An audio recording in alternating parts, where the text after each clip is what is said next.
제가 늘 말씀드리지만 항상 말씀을 준비하다 보면 제가 맞추어서 준비하는 것이 아니고 낮 시간과 오후 시간 또 수요일 예배, 금요 기도회 쭉 이렇게 연결되어 있다고 하는 것을 제가 느끼면서 말씀을 준비하는 저로 많이 놀랍니다.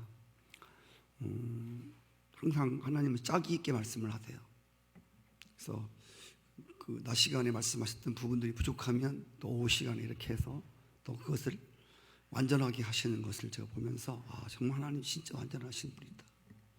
성경에 모든 것이 짝이 있다고 하셨는데 사도행전 17장 말씀은 제가 사도행전을 쭉 강해하면서 요번 타임에 17장 16절부터 이제 강해를 한 말씀인데 낮 시간과 너무너무 딱 이렇게 이어지는 말씀인 것 같아요. 일부 마치 그 낮 시간 예배가 일부라면 오후 시간 예배는 그 다음번에 나오는 2부작인 것처럼 그렇게 이제 말씀을 이제 준비하게 하시는 것을 보게 되었습니다.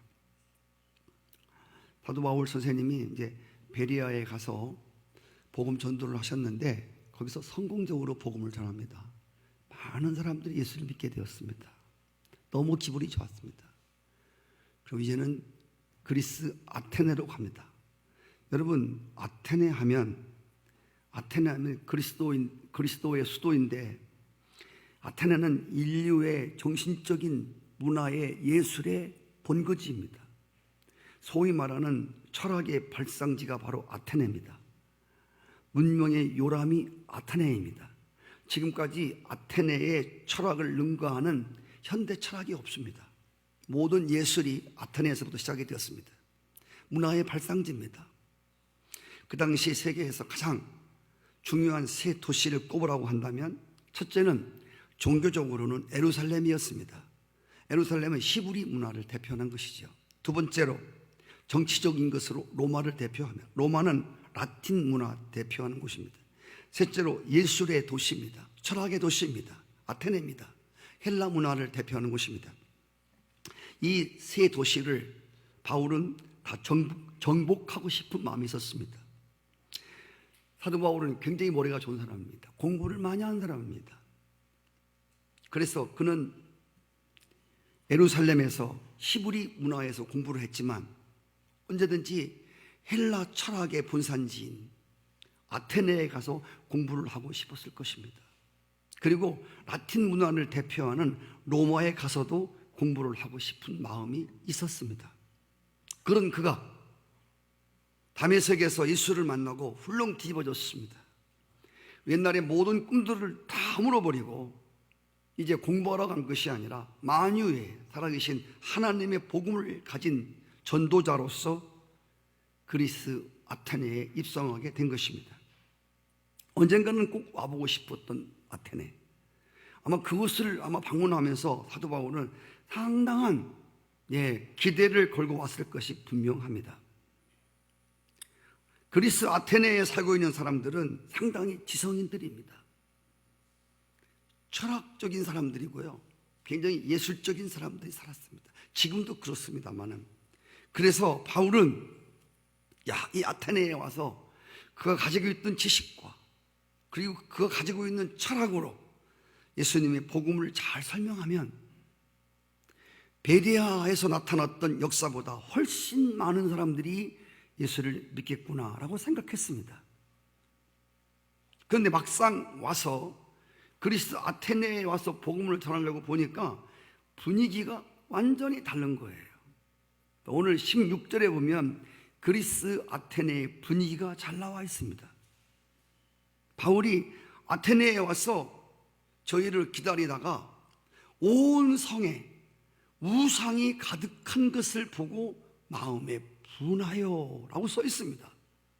철학의 도시, 문화의 도시, 예술의 도시, 지성의 전당에 온 성에 우상이 가득했다는 것입니다. 여러분 얼마나 그 당시 아테네에 우상이 많았는가 하면 아테네의 시민 수보다 우상의 수가 훨씬 많았다고 기록하고 있습니다.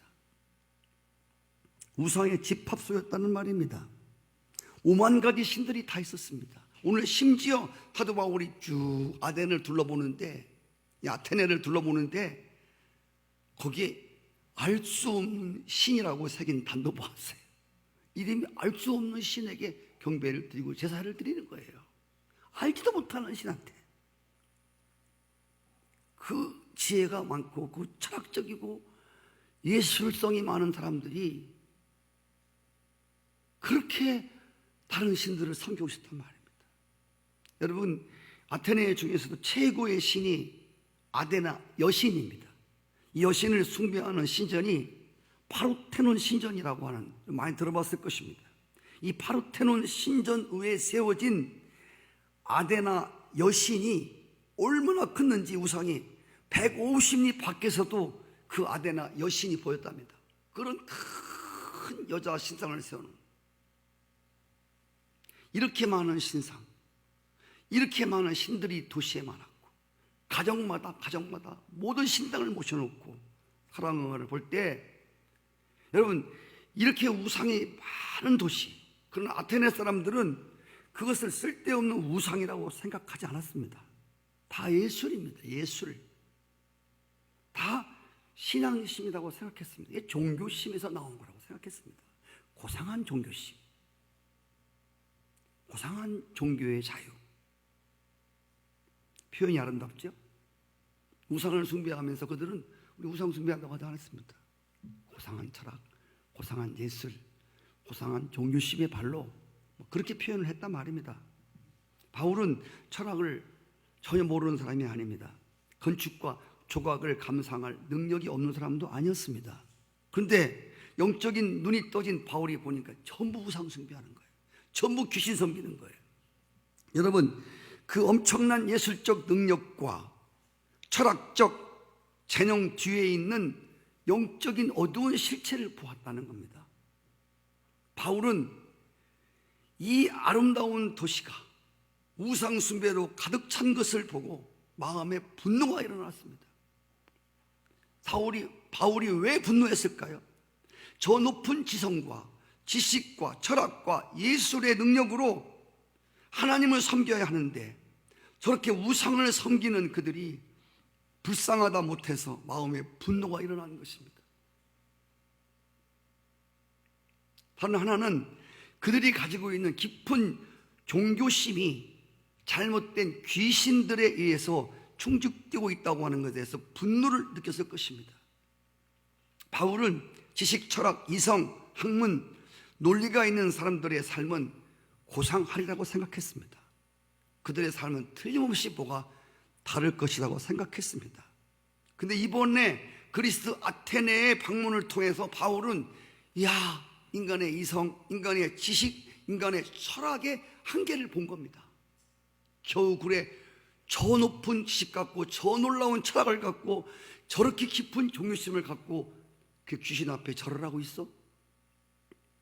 여러분, 우리도 왜 예술을 이야기하고 철학을 이야기하는 사람들에게서 뭔가 기대를 걸고, 그때는 그 사람들은 우리와 뭔가 다를 것이다, 문학을 얘기하고 예술을 말하고 이상한 모자 쓰고 다니면서 시험 기르고, 좀 복장도 특이하고 뭔가 좀 우리와는 좀 다른 생각을 하고 사는 것 같아서 그 앞에서 기가 죽을 때가 있잖아요. 예술이니 문화니 철학이니 따지는 사람 앞에서. 여러분, 철학이라고 하는 게 굉장히 심오하고 어려운 것 같지만 사실 중심을 파헤치면 허무맹랑한 게 철학이거든요. 여러분, 공산주의도요, 유토피아를 만들기 위한 고도의 철학인 거 아시죠? 공산주의 철학입니다. 인간을 파리 목숨처럼 여기고 그렇게 만든 철학이 거지나라입니다. 거지나라. 그들의 기초는 유물론 아닙니까? 철학이 굉장한 것 같아도 신을 부정하는 인간의 지성의 극치입니다. 이게 철학의 한계입니다. 정말 성경 진리가 아니면 희망이 없습니다. 문학, 철학, 예술. 우리가 그런 생각을 갖고 있지 않습니까? 최고의 학문을 연구하면 좀 사람이 고상해질 것 같고, 그죠? 뭐 박사학위를 따고 그러면, 예, 그 무슨 뭐 많이 배우면, 예, 위대한 사람이 될 것 같이 생각합니다. 근데 여러분, 많이 배운 것과 그의 도덕성과는 아무 상관이 없다는 겁니다. 정말 큰 도둑놈들은요, 죄송합니다. 도둑들은요, 진짜 많이 배운 사람입니다. 못 배운 사람은 큰일서 뭐 큰 도둑도 못해요. 잔도둑이나 하지. 머리 똑똑하고요, IQ 높고요, 많이 배운 사람들이 큰 사기도 치는 거지요. 우리 머리 나빠서요, 그 사기도 못 쳐요. 여러분, 많이 배웠다고 그래서 사회 지도층이라고 그래서 종교성이 더 있느냐? 아무 상관없어요. 점 보는 집은요, 대학가에 제일 많아요. 많이 배웠다고 그래서 바른 사람이 되는 것도 아니고, 많이 배웠다고 그래서 영적 세계의 분별력을 가지는 것도 아니고, 많이 배웠다고 그래서 깨끗하게 사는 것도 절대 아니라고 하는 거. 인간의 어떤 지성의 한계를 우리는 명백하게 알아야 한다고 하는 것입니다. 근데 문제는, 그럼 왜 그리스 아테네 사람들은 왜 그렇게 좋은 지혜와 머리를 갖고 재능을 가지고 우상 숭배자가 되고 귀신을 섬기는 도시로 다 바뀌었냐고 말입니다. 여러분, 지금 그리스라는 나라 아시죠? 거지 나라 됐어요. 하나님이 하시는 거예요. 우리가 이따 나오겠지만 뭐 올림픽에 할 때 그 불 붙여오는 거 다 아테네에서 불 붙여와요. 여신들 그 있지 않습니까? 옛날 그 신화가 가장 많이 나온 곳이 바로 거기 아닙니까? 아테네. 그냥 온갖 그냥 전부 다 예술적 가치라고 하지만 사실은 그 뒤에 있는 영적 실체는 귀신이 하는 거거든요. 그 예술, 그 문화, 그 놀라운 그 있죠. 그런 철학, 그 뒤에는 귀신이 작동하는 거거든요. 이 그리스, 여러분 보셨지 않습니까? 줄 서갖고 배급 타는 거. 거기 여행객들이 얼마나 많고 돈을 얼마나 많이 버나 몰라요. 한번 오늘 집에 가서 그리스 한번 쳐보세요. 얼마나 거지가 되어 있는가. 그럴 수밖에 없어요. 일본도 만만찮아요. 여러분, 일본은 제가 예언합니다. 우리와 뭐 나쁜 적대 관계 때문에 그런 게 아니라 그들이 회개치 않고 계속 그럴지인데 일본은 망하게 내비둬도 망해요. 그냥 망하는 나라가 일본이에요. 왜? 귀신이 엄청 많아요. 한번 가보세요. 웬만한 사는 집들은요, 신당들이 다 있어요. 그 안에 집집마다 웬만큼 사는 집들은 귀신 전부 다 있어요. 신당. 그래서 아침 일어나서 귀신 딴 그 우상 닦는 게 그들의 일입니다. 하나님이 살아계신데 그냥 두겠습니까? 여러분, 일본은 반드시 망합니다. 우상 숭배하는 나라들은 반드시 망합니다. 비참하게 됩니다. 자, 어떻게 이렇게 아테네, 이렇게 철학적이고 아까 말씀드린 대로 이런 좋은 재능과 예술적인 문화와 문명이 발달하는 이곳에서 이렇게 귀신을 섬기는 도시로 이렇게 전락했는가 말입니다. 여러분, 인간의 이성이 죄로 오염되어 있기 때문입니다. 우상 숭배의 정의가 뭔지 아십니까? 죄로 오염된 이성을 포장한 종교가 우상 숭배입니다. 타락한 이성을 포장한 게 우상 숭배. 성경에는 인간의 지혜를 두 가지로 말씀합니다. 위로부터 오는 지혜가 있습니다. 그리고 세상적이고 정욕적이고 마귀적인 지혜가 있다고 그랬습니다. 눈앞에 보이는 그리스의 아테네의 화려한 예술, 고상한 철학, 최고의 지성, 문화 뒤에는 조종하고 있는 바로 그것이 바로 흑암의 권세입니다. 이걸 아는 사람이 많지 않아요. 진정한 영적 사람들만 이것을 진짜 알고 있거든요. 제가 언젠가 말했죠.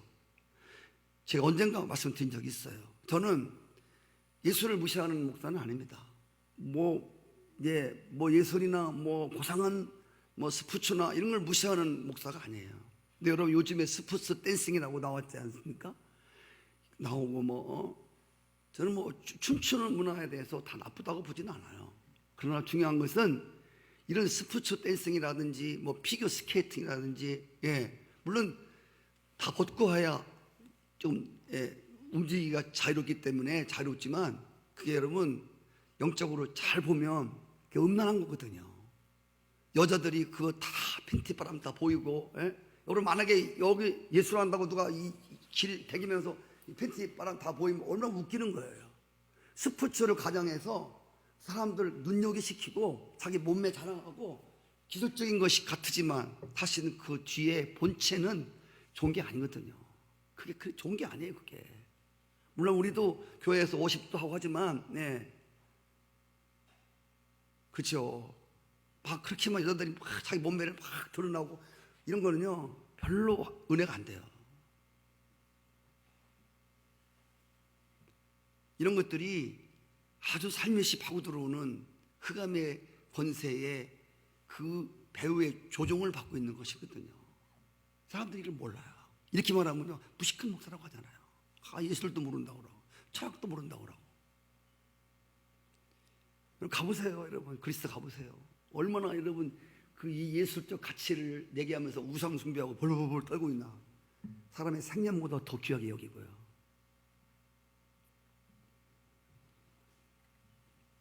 여러분 진정한 영적 사람들은요, 하나님의 사람들은 이걸 볼 수가 있어요. 아테네는 영적으로 귀신이 대단히 득세한 도시였습니다.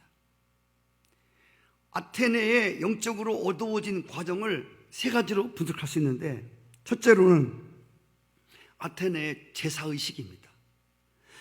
아테네에 있는 많은 신전들에게는 꼭 그들 신전 앞에 제사할 때 제물을 귀신의 이름을 부르는 거예요. 아데미 여신이요. 이거 성경에 보세요. 큰 소리로. 그래서 우리가 주의 삼창하는 건 정말 중요한 거예요. 내가 부르는 이름을 크게 소리질러 부른다고 하는 건 정말 중요한 겁니다. 아데미 여신이야. 주의 삼창하듯이 그들은 그 신들의 이름을 막 부르거든요. 바리야, 아세라, 목이 터지도록 부르거든요. 거기에 귀신이 임재하게 되고 또 귀신과 교제를 하게 되고, 영성신학에서는 제사는 신을 초대하는 예식이라고 했습니다. 제가 이 말씀을 준비하면서 한 가지 하나님 알게 하신 게 있었어요. 그게 뭐냐면 열왕기상 18장에 보시면요, 거기에 엘리야와 우상 서지자들이 850명과 함께 거기서 어느 신이 참신이냐 이제 정말 살기 죽기 하면서 불로응답하는 신이 참신이다, 죽느냐 사느냐 대결이 붙지 않습니까? 근데 그동안 우리가 알고 있던 것 중에서 한 가지 더 보충해야 할 것이 뭐냐면, 먼저 바알과 아세라 선지자들이 단을 채워놓고 그들 신들의 이름을 부르잖아요. 아세라요, 바알이요, 응답하소서. 근데 우리는 그동안 응답하지 않았다고 그렇게 알고 있었잖아요.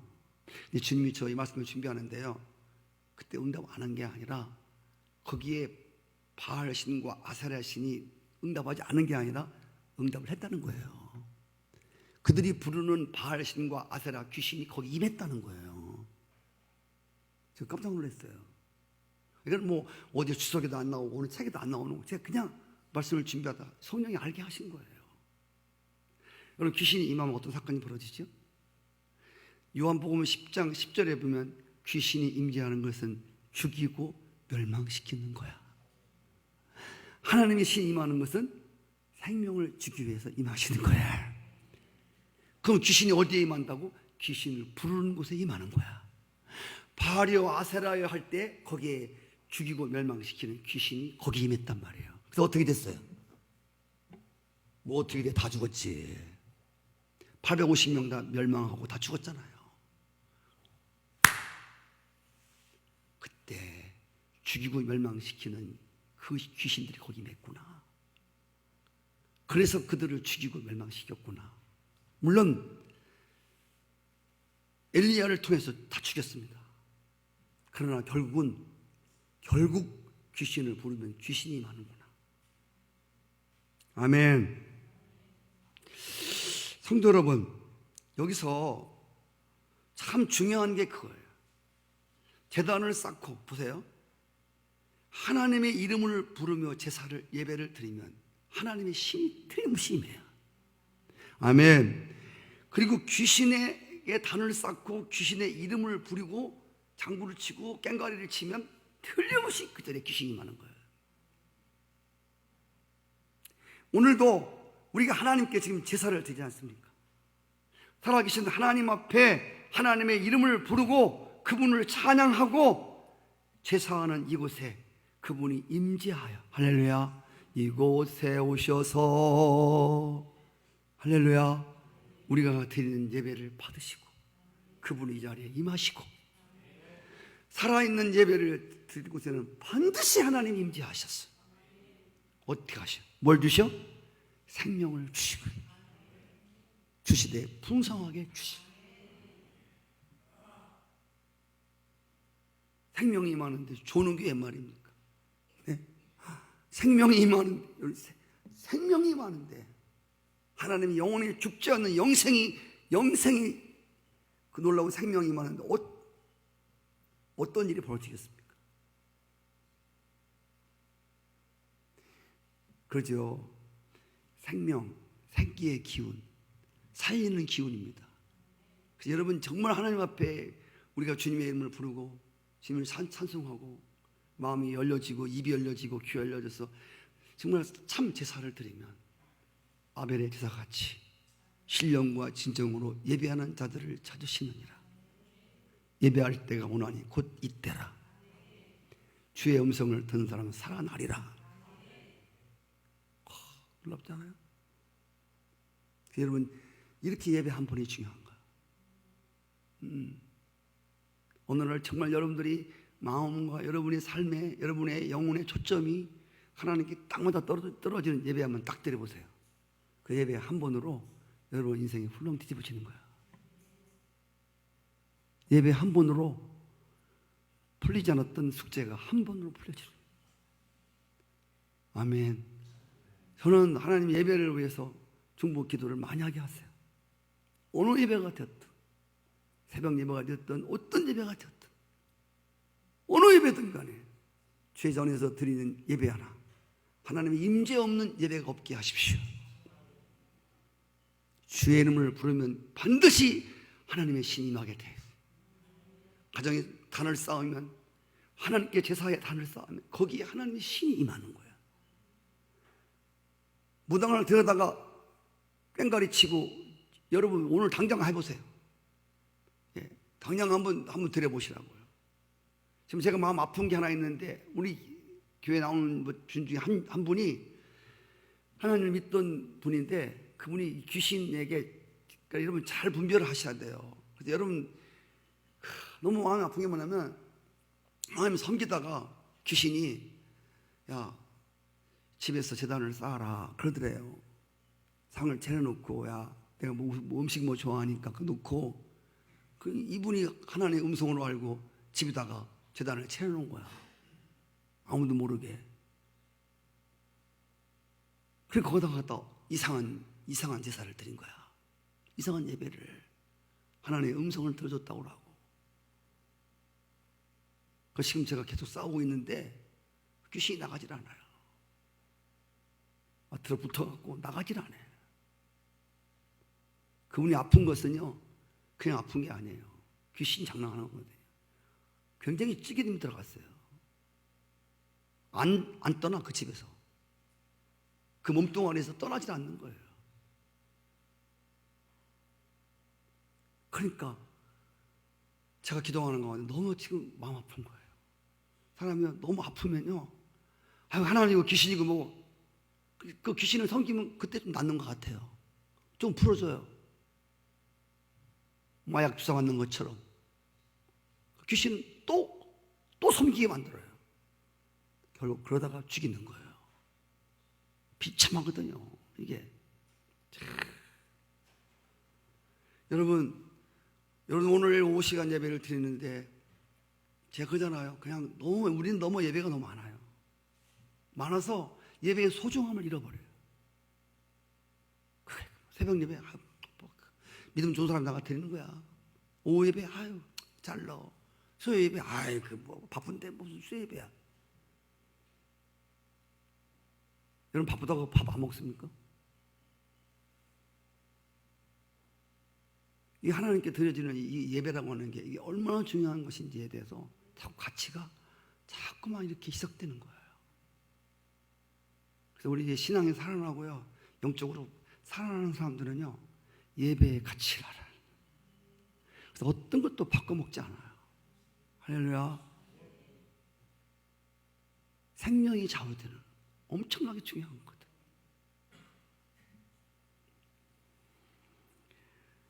여러분, 또 하나 아테네의 유명한 것이 뭐냐면요, 축제예요. 축제. 저요, 이런 영적으로 이렇게 좀 보잖아요. 그럼 요즘에 여러분들 축제가 부재 많아요. 그 고장을 살리려고 하는 분 무슨 축제, 무슨 뭐 은어 축제, 수박 축제, 뭐 참 축제가 무지 많이 있지 않습니까? 그걸 통해 관심을 끌고 좋아요. 축제가 나쁘다는 게 아니에요. 그리스 아테네 축제 여러분 아시지 않습니까? 올림픽 축제도 아테네에서 시작된 거예요. 문화 축제, 예술적 축제, 거기가 본고장이에요. 근데 여러분 아테네의 축제를 보면요, 거의 다 술과 마약에 취해서 옷을 벗는 거예요. 브라질 무슨 뭐 삼바 축제, 얘들 옷을 후딱 벗는 거예요. 벗고 그냥 흔드는 거예요. 마치 이스라엘 백성들이 금송아지 앞에서 해괴망측한 춤을 추면서 음란한 짓을 했던 것처럼 아테네 축제라고 하는 그럴싸한 이름을 놓고 노래와 춤으로 악령들을 찬양하는 거예요. 인간의 죄의 본능을 한껏 끌어올리는 일들을 저지르는 거예요. 이게 축제입니다. 온갖 제사를 통해서 귀신을 부르고 축제라는 이름 아래 귀신을 찬양하는 음란하고 그런 축제를 주기적으로 벌리게 되므로 귀신은 점점 그 지역을 장악하고 귀신은 점점 더 세지는 거예요. 네. 여러분 귀신을 섬겨드리면요, 점점 귀신이 그 섬김받고요 더 힘이 세진다니까요. 또 하나는 이 귀신에게 드리는 헌신, 이 귀신에게 드리는 헌신을 통해서 귀신은 점점점 힘을 얻어요. 수많은 신전 앞에 제물을 드리는 어떤 사람들은요, 자식들도 바칩니다. 자기 자식을 그 신전에다가 제물로 바치는 거예요. 이야, 여러분 생각을 해보세요. 여러분 이런 공원 같은 데 가면 왜 큰 호수에 있잖아요. 연못가에 거기에 뭐가 있죠? 금잉어 있잖아요. 금붕어라고나 금잉어 같은 거. 금잉어 이렇게 밥을 주면 모이잖아요. 그래서 사람들이 막 가면요, 그 금잉어가 쫙 모이는 거예요. 물고기들은요, 밥을 주면 물고기가 그 주변에서 떠나질 않아요. 여러분, 귀신도 마찬가지. 귀신에게 재물을 차려놓고 귀신 섬기면 떠나질 않아요, 귀신. 그리고 귀신이 좋아하는 지역이 있어요. 가장 귀신이 좋아하는 건 사람들 마음이고, 타락한 마음. 진짜 귀신이 좋아하는 곳이 진짜 있다니까요. 차사고가 많이 난다든지, 진짜 빠져 죽는 거기도요, 물귀신이라고 하지 않습니까? 그 정말 귀신이 거기 산다니까요. 거기서 죽이고 멸망치고 사고 나게 하고 그런 귀신이 있다니까요. 특별히 귀신이 좋아하는 곳이 있어요. 여러분, 그래서 그 영화 같은 거 있지 않습니까? IS가 막 그 눈 가리우고 막 혹사하게 죽이는 거, 그거 보지 마세요. 그런 거. 여러분 보는 걸로 인해서 귀신이 얼마나 들어오는지 몰라요. 보는 거. 예. 카렌다 같은 것도요, 우리 옛날 아미 들 때 막 남자들은 나체, 여자들 술 먹고 있는 거 막 이런 거 보잖아요. 별로 안 좋아요. 그리고 동물들도 막 코뿔소 같은 거, 막 용 같은 거 막 영적으로 되게 안 좋은 거예요. 옛날에 나는 할렐루야 아줌마 했다고 하는 조영교 목사님 장모 되시는 분은요, 인형 속에 귀신이 많이 분다는 인형. 그분 영적으로 기도하다 보니까 하나님이 애들 있지 않습니까? 뭐 곰 사다 주고 뭐 그럼 애들 곰 끼고 자잖아요. 그럼 그 인형에 귀신이 분다는 거야. 진짜예요, 영적으로. 제가 어느 집에 옛날에 신방 갔는데 그 권사님 댁인데 노인 권사님 이렇게 화장대가 있는데 거기에 막 용이 막 와 그런 거 정말 안 좋은 거 영적으로요. 목사님 영적 진짜라니까요. 그거요. 귀신이 역사를 해요. 그리고 이렇게 뭐 부적 붙여놓고 하지 않습니까? 그런 거 정말 귀신이 많이 많은 거예요. 귀신이 불러들이는 거예요. 그런 게. 그래서 예수 믿는다고 하는 가정에 들어가서 제가 우리 교인 어머님 때 가서도 제가 싹 끄집어요. 조사해 갖고 왔더니 전부 다 끄집어요. 내가 말씀해 드렸지 않습니까? 남녀 호랭이교 믿는 그 사람이 다 죽어가는데, 지금은 이제 교회 권사가 됐지만 죽어가는데, 이유 없이 죽어가는 거야.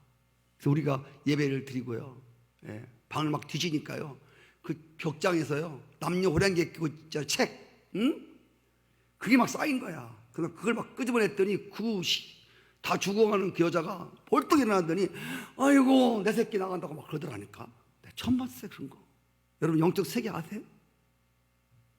무슨 남녀호랭이 그 책을 끄집어내서 태우려고 그러는데 아이고 내 새끼들 나간다고 막 힘도 없는 여자가 일어나서 우는데 대성통곡을 하더라니까요. 슬피 울며 이를 갈더라니까. 그거 다 태우고요, 안수기도 하니까요 귀신이 떠나갔고요. 할렐루야. 교회 아주 열심히 섬기고 있어요. 안 죽었어요. 다 죽는다고 했는데. 귀신이 이런 짓을 하는 거예요. 여러분, 인간의 종교심이 하나님을 섬기는 것이 아니고, 이것이 예술이든 문화든 귀신을 추구하게 될 때 귀신은 더 힘을 얻고 그 문화와 그 축제와 그 지역이 아주 귀신이 장하는 거예요. 그래서 영적으로 기도 많이 하시는 분들, 예수 전도단 같은 사람들은요, 딱 전도하러 가면 먼저 그 지역에 와서 아무것도 안 해요. 그 지역 돌면서 계속 영적 전쟁하는 거예요. 계속 그 지역을 도는 거예요. 이 지역을 묶고 있는 악한 원수야, 예수 그리스도의 이름으로 내가 점령하노니, 대문을 부수고, 그리고 막 영적 싸움이 벌어지는 거예요. 그거 한 다음에 전도 들어가요. 그 지역을 장악하고 있는 원수를 묶고, 성경에 써 있지 않습니까? 강한 자를 묶지 않고 어떻게 이길 수 있겠는가? 이게 영적 싸움이에요. 근데 여러분, 중요한 것은 실제적으로 귀신을 섬기는 사람 본인은 스스로 어두운 세력에 눌려있다고 생각하지 않고 가장 지혜롭고 예술적이고 문화적이라고 생각을 하고 있습니다. 요즘은 그렇지 않습니까? 뭐 단군 조상 뭐 신전 차려놓고 그 앞에 절을 하면서 역사적인 전통 좋아하네. 전통과 문화를 통해서 그런 귀신의 역사를, 이게 기독교에 얼마나 우리 예수 믿는 사람들의 교회가 이 땅에서, 이 세상에서 책임이 큰가를 생각해 보시라고. 그 동네에서 계속 고목나무다가 100년 넘었다고 거기다가 제사를 드리고 해마다 드리고, 그럼 귀신이 그 동네 떠나질 않아요. 오늘 17절에 말씀하고 있습니다. 회당에서는 유대인과 경건한 사람들이 날마다 만나는 사람들과 변론하니, 18절, 어떤 에비구레오와 스도이고 철학자들도 바울과 쟁론할세. 여러분 절 써보세요. 쟁론, 변론, 철학적으로, 논리적으로, 이성적으로 설득하려고, 그래서 예수 믿지 않는 거예요. 복음 선포가 변론이 되어서는 안 된다는 거예요. 제가 예수 믿고 목사가 돼서 하는 거는요, 여러분들이 성경 아는 지식 갖고 아무리 변론해서 쟁론을 해서 막 말씨름해 갖고 그 사람을 꼼짝 못하게 하는 성경 지식 가지고 그 영혼을 건질 수가 없다니까요. 아멘이시죠? 여러분 말을 아무리 잘하고 여러분이 문학적이고 철학적이고 뭐 예술적이고 별 시적이고 별 얘기를 다 써서 논리적으로 한다고 해서 그 사람이 예수 믿는 게 아니라는 거예요. 철학적으로 설득하고 장롱하다 보니까 복음 선포가 이 변론이 되어버린 거예요. 여러분, 사단에게 흑암의 지혜 속에 꽉 붙들려 있는 사람에게 변론해가지고 죽게 돌아오지 않다니까요. 성경 학자들이 말하는 건요, 사도 바울이 설교한 것 중에서 제일 멋있는 설교가 아테네에서 설교한 거랍니다. 아테네에서 아레오바고 거기서 설교한 게 사도 바울의 설교 중에 가장 멋있고 문학적, 철학적, 예술적, 시적으로 설교한 게 여기서 한 거래요. 사도 바울의 생애와 설교를 연구한 주석학자들이 말하기를 아테네에서 사도 바울이 제일 멋있는 설교했다는 거예요. 원적, 철학적, 문학. 그러니까 너무 쩍쩍하는 거 좋아하지 마세요. 예. 소극적, 적극적. 예. 할머니들이 그러니까 뭐 무슨 소리 하냐 그러니까 교회 갔더니 속꼭지 적꼭지 쳤더라고 그래. 적극적, 소극적. 그러니까 할머니가 그걸 속꼭지, 적꼭지라고 했다. 원적, 문화적, 원적. 하긴 영적도 그렇지만 예. 쩍쩍쩍만 찬다고 되는 게 아니거든요. 진짜 멋있는 소리 했어. 문화적, 철학적, 진짜로 지성적, 이성적, 논리적 설교를 했어요. 네. 그런데 여러분, 그 설교를 하고 나서 가장 열매를 못 거둔 게 아덴 설교예요. 제일 멋있는 설교였는데 열매는 제일 안 달린 거예요. 근데 제일 무식한 설교로 보이는 십자가에 못 박힌 예수. 할렐루야. 복음의 오리지널입니다. 예수님은 십자가에 못 박혀 죽인 자를 하나님이 그를 3일 만에 살리셨어요.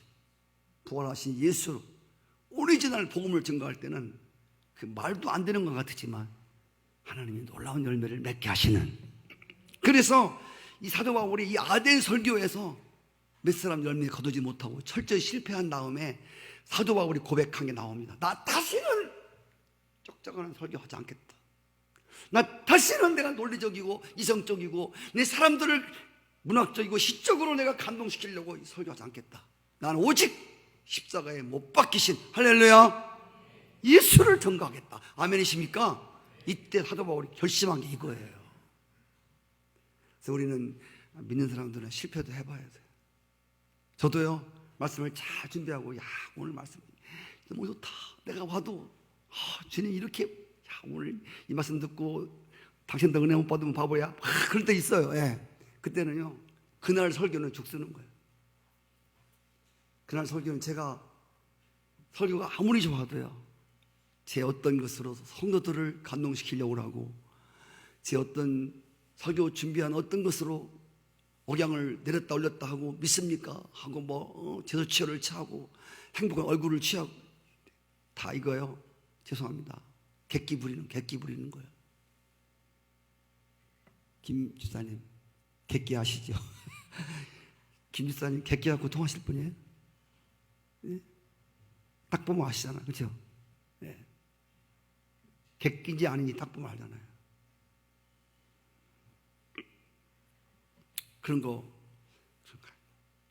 그런 걸로 사람들을 구원할 수 없습니다. 정말 뜨끈뜨끈한 복음을 그동안 전해왔던 사도 바울이 아덴에 가서 그 이성적인 사람들에게 철학적으로 그 설교하다가 정말 십자가의 능력, 오직 성령의 능력으로 복음을 전해야 되겠다. 이런 결심을 하게 된 거예요. 여러분, 제가 오늘 이 말씀을 준비하면서 왜 주님 이 말씀을 하셨을까요? 옛날 그리스 아테나와 지금 이 시대가 다를 바가 없다는 겁니다. 얼마나 지성이 높아졌습니까? 옛날엔 교회도 못 배운 사람이 많았어요. 지금은요, 어떤 교회는요, 뭐 75%가 대학 나왔대요. 그 교회는. 예수 믿는 사람들도 이제는 지식 수준이 높아졌습니다. 기술은 발달하고. 여러분, 예술이 판을 치고 있습니다. 지금 이 시대에 보십시오. 얼마나 논리적이고 사람들이. 대단하지 않습니까? 그렇다고 해서 인간들이 깨끗해지고 거룩해지느냐? 다른 사람 이야기할 거 없어요. 배웠다는 나 자신을 볼 때. 여러분도 배운 만큼 배우셨잖아요. 우리가 배운 것 가지고, 우리가 경험 가지고, 문학인이 예술인이 철학인이 하는 것 가지고 인간이 변합니까? 여러분 자신이 변합니까? 그 고상한 지식 갖고 점점 완악해지고 점점 자꾸 하나님이 자꾸 멀어지고 있습니다. 지금 주일 학생들도 지금 안 모이고 학생들도 안 모이고 안 모여요. 교인들이 요즘에는요, 고리타분한 설교 들으려고 하지 않아요. 타락해가는 지성인들의 모습을 보면서 하시는 어떤 때는 진짜, 야, 이단에 빠진 사람 봤죠? 전 이번에 가족여행하면서 잠깐 포항에 들렸어요. 포항에 갔다가 거기서 뭐 국수한섭을 먹고 이렇게 나오는데 큰 교회가 있더라고요. 보니까 그 교회가 하나님의 교회예요. 여기 지금 정연동에 예식장 산 교회 있지 않습니까? 그게 웃기는 교회거든요. 그게 어머니 교회라고 그래갖고 말자라는 여인이 그 교주인데 한 세계에 한 4만 명 신도가 있더라고요. 근데 그 포항에요, 한 복판에 크게 져 있더라고요. 장막절 축제를 한다고 해서 제가 차를 세워놓고 거기 갔어요. 대문에 가서 저기요,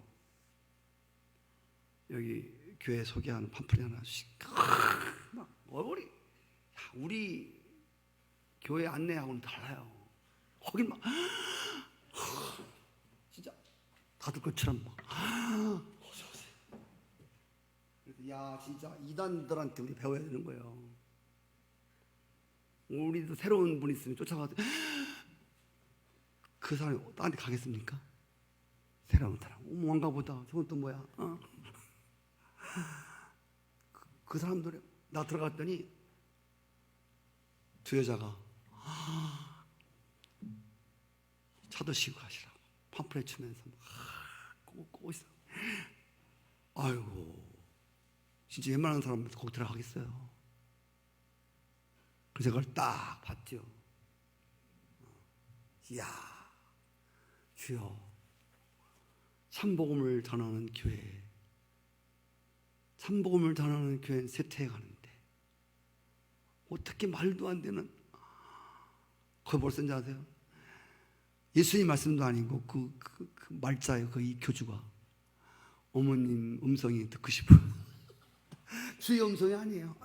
그 여인, 그 교주 음성이 어머니 음성이 듣고 싶어서 세계에서 몰려왔다.